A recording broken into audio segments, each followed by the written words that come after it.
बिस्मिल्लाहिर्रहमानिर्रहीम। अस्सलाम वालेकुम माय यूट्यूब फैमिली। आज मैं आप लोगों के लिए लेके आई हूँ दही भल्ले की रेसिपी। जैसा कि आप जानते हैं कि माह रमज़ान का महीना करीब ही है, तो दही भल्ले की बहुत ही आसान सी रेसिपी है जो मैं आपसे शेयर करना चाहती हूँ। तो वीडियो के एंड तक लाजमी देखिएगा ताकि कोई भी स्टेप आपसे मिस ना हो। इससे पहले कि हम अपनी वीडियो का आगाज़ करें, अगर आप मेरे चैनल पर नए हैं और अभी तक आपने चैनल को सब्सक्राइब नहीं किया तो जल्दी से चैनल को सब्सक्राइब कर लें, बेल आइकन का बटन लाजमी हिट कीजिएगा। चलते हैं वीडियो की तरफ।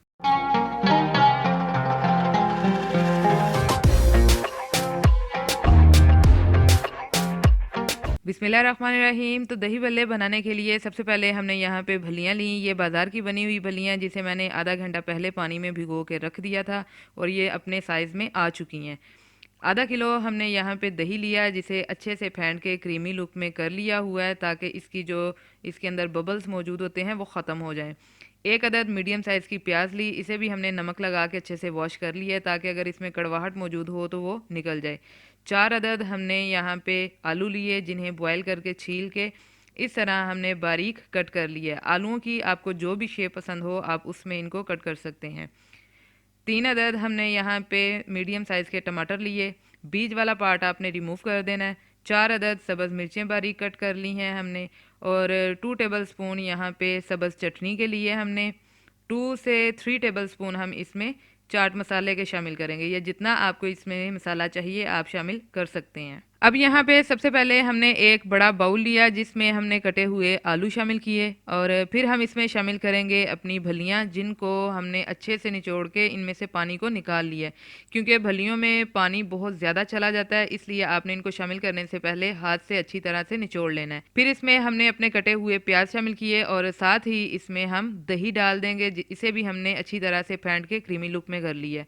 इसके बाद इसमें जाएगा टमाटर और सब्ज़ मिर्चें शामिल करने के बाद इसमें हम सब्ज़ चटनी शामिल करेंगे जिसे हमने थोड़े से दही में अच्छी तरह से मिक्स कर लिया है।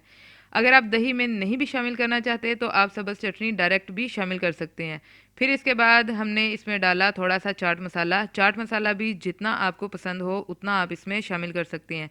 क्योंकि दही भल्लों में जो स्पाइस हैं वो हर कोई अपनी पसंद से शामिल करना चाहता है, लेकिन मैं यहाँ पे स्पाइस थोड़े कम ही इस्तेमाल कर रही हूँ क्योंकि मेरे घर में कुछ लोग स्पाइस थोड़ा कम इस्तेमाल करते हैं और कुछ ज़्यादा। तो जिनको स्पाइस ज़्यादा पसंद है वो बाद में ख़ुद शामिल कर लेते हैं। तो ये आप देख सकते हैं कि माशाल्लाह से हमारे दही भल्ले बहुत फ्रेश और बाज़ार से बहुत बेहतर घर में फ़ौरन से तैयार हो चुके हैं।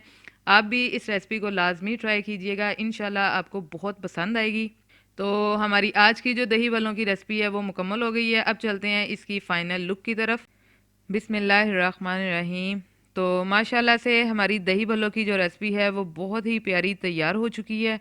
अब इसकी सर्विंग के लिए हम क्या करेंगे कि लास्ट पे थोड़ी सी हम इसमें आलू बुखारे की चटनी शामिल करेंगे। ये ऑप्शनल है, अगर आपको ये नहीं पसंद तो आप इसको स्किप कर सकते हैं।